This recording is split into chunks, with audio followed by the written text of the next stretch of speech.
Hello friends, இந்த சமீப நாட்களில் நிறைய நல்ல காரியங்கள் நம்ம கேட்டுட்டு இருக்கிறோம். அது மாத்திரம் இல்ல, நிறைய துக்க காரியத்தையும் கேட்டுட்டு இருக்கிறோம்.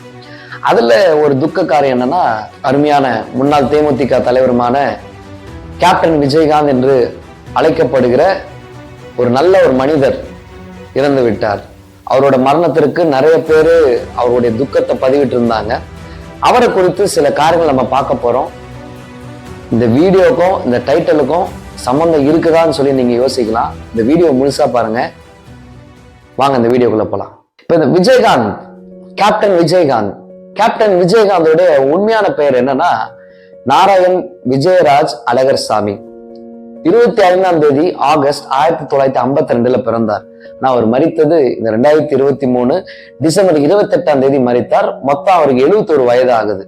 அவருடைய ஹிஸ்டரியில பார்க்கும்போது ரொம்ப கஷ்டப்பட்டு தான் மேல வந்திருக்கிறார். ஏன்னா அவர் படம் நடிக்கணும்னு சொல்லி வரும்பொழுது அவருக்கு டார்க் ஸ்கின்னை பார்த்துட்டு நிறைய பேர் நடிக்கிறதுக்கு வரலையா. இவர் ரொம்ப டார்க்கா இருக்கிறாரு, சோ இவர் கூட நடிச்சா எங்களுக்கு இமேஜ் ஸ்பாயில் ஆயிடும், சோ நாங்க இவர் கூட எல்லாம் நடிக்கலன்னு சொல்லி நிறைய ஆக்டர்ஸ் ரிஜெக்ட் பண்ணியிருக்கிறாங்க. ஆனா அவர் ரொம்ப கஷ்டப்பட்டு அந்த டார்க் ஸ்கின்ல ஒரு ஹீரோவா வந்தானா நிறைய பேருடைய மனசுல இடம் பிடிச்சிருக்கிறார். அவர் நடிச்சதான சில படங்கள் வைதேகி காத்திருந்தால், அம்மன் கோவில் கிழக்காலே, பூந்தோட்ட காவல்காரன், செந்தூர பூவே, புலன் விசாரணை, சின்ன கவுண்டர், ஆனஸ்ட்ராஜ், தாயகம், வானத்தை போல. இதுல 1991 வருடம் நடித்த கேப்டன் பிரபாகரன், அந்த படம் அவருக்கு பயங்கர ஹிட் கொடுத்துச்சு. அதனால ஜனங்க எல்லாரும் அவர் அன்பா கேப்டன் சொல்லி கூப்பிட ஆரம்பிச்சாங்க.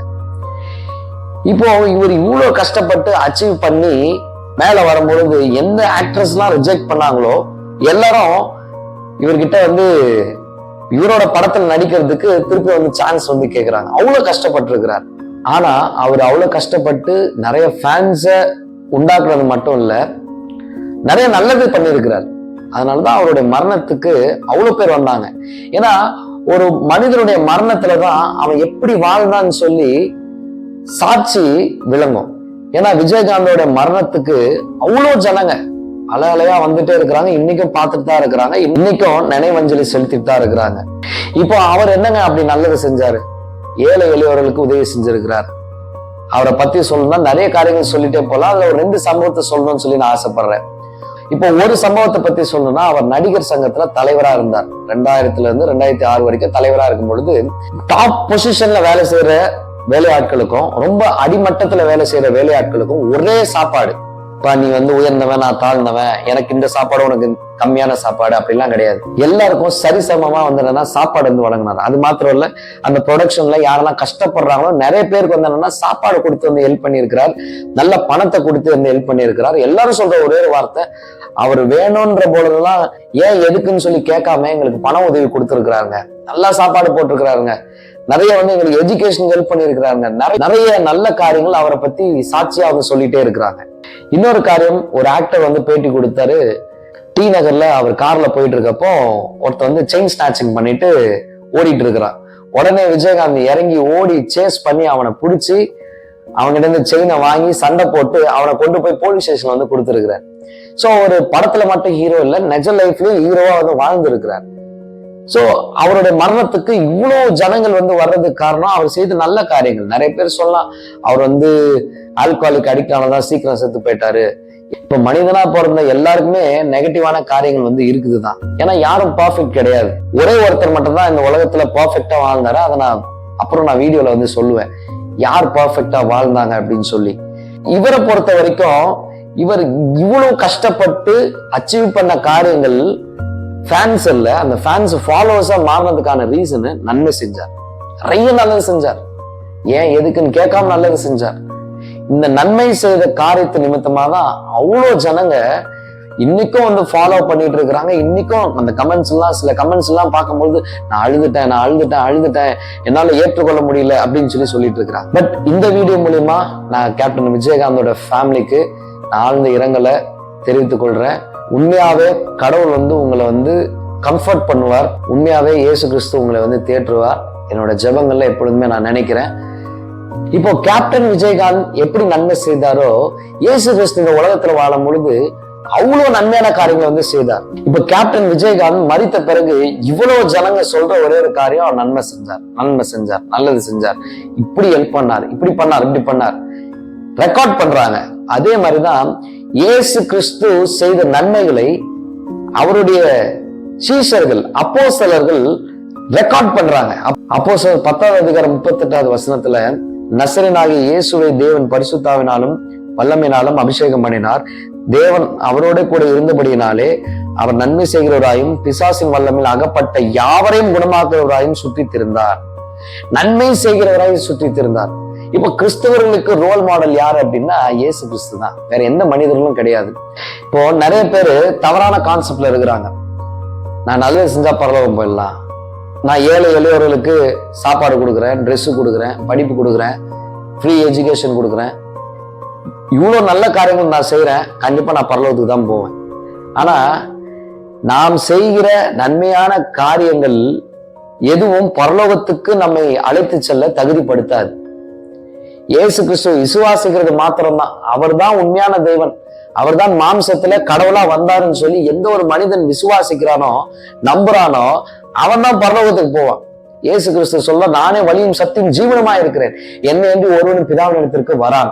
ஏன்னா இயேசு கிறிஸ்து வாழ்ந்தது உண்மை, அவர் உண்மையான தெய்வம், சரித்திரத்தை பிரித்த சரித்திர நாயகன் அவர். அப்படிப்பட்ட தெய்வத்தை நம்ம வணங்கிட்டு இருக்கிறோம். ஆனா கிறிஸ்தவர்கள் கிட்ட சில கேள்விகள்.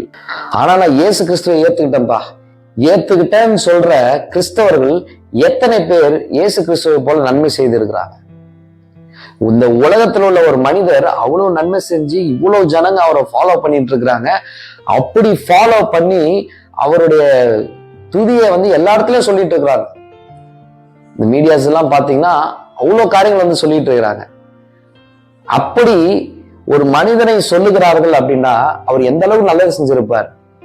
இப்ப நம்மளுடைய வேதாகமத்திலே ரோமர் 12 10 13 இப்படி சொல்லுது, சகோதர சிநேகத்திலே ஒருவர் மேல் ஒருவர் பட்சமா இருங்கள், கனம் பண்ணுகிறதிலே ஒருவருக்கொருவர் முந்திக் கொள்ளுங்கள், பரிசுத்தவான்களுடைய குறைவிலே அவர்களுக்கு உதவி செய்யுங்கள், அந்நியரை உபசரிக்க நாடுங்கள். பரிசுத்தவான்களுடைய குறைகள்ல உதவி செய்யுங்க. எத்தனை பேர் குறைகளோடு இருக்கிறாங்க? பண தேவைகள் மாத்திரம் இல்லை, மனசுல ரொம்ப கஷ்டம் இருக்குது, கஷ்டத்தை போக்குங்க. இயேசு கிறிஸ்து மனுஷன் மூலியமா தான் கிரியை செய்வார். அவர்களுக்கு என்ன ப்ராப்ளம் சார்ட் அவுட் பண்ணி கொடுங்க. அவங்க கஷ்டத்துல இருந்து உதவி செய்யுங்க. அவங்க பிசினஸ் பண்றாங்களா, பிசினஸ்க்கு ஹெல்ப் பண்ணுங்க. ஒருவேளை படிக்கிறாங்களா, படிக்கிறதுல ஹெல்ப் பண்ணுங்க.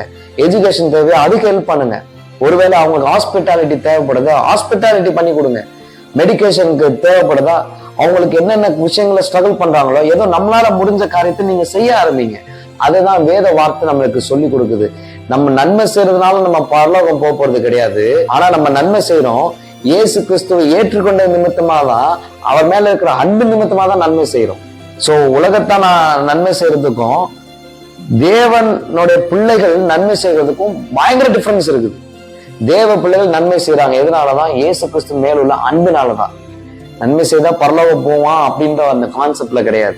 எந்த ஒரு கிறிஸ்தவன் நன்மை செய்கிறானோ அவன் நிச்சயமா பரலோகத்துல அதற்கான பலனை அடைவான். என்னோட வாழ்க்கையில ஒரு சம்பவம் ஞாபகம் வருது, அதை நான் சொல்ல விரும்புறேன்.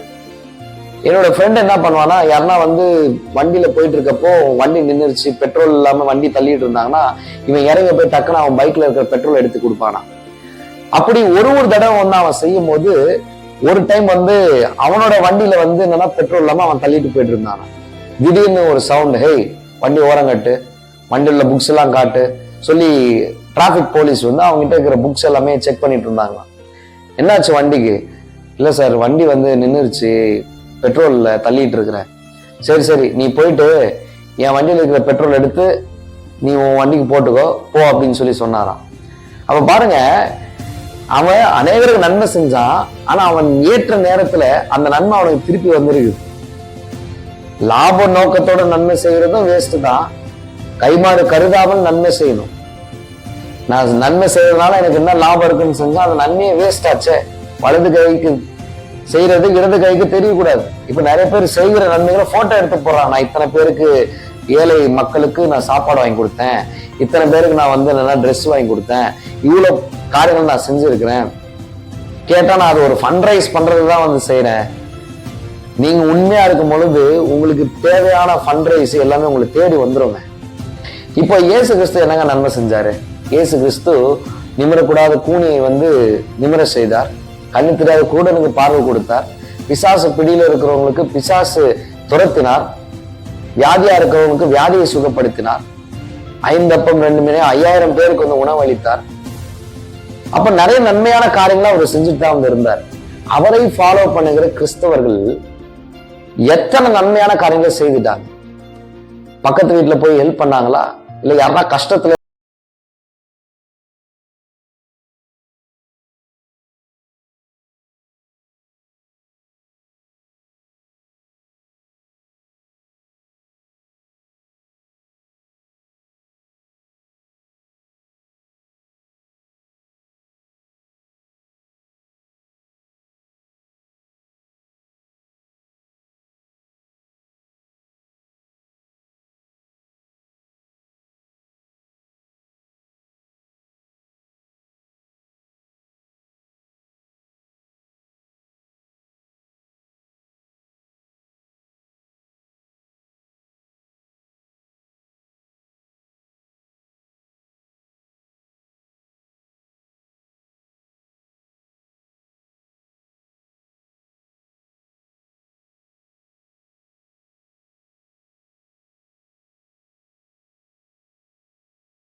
மாடலா வந்து இருந்து காமிச்சார்.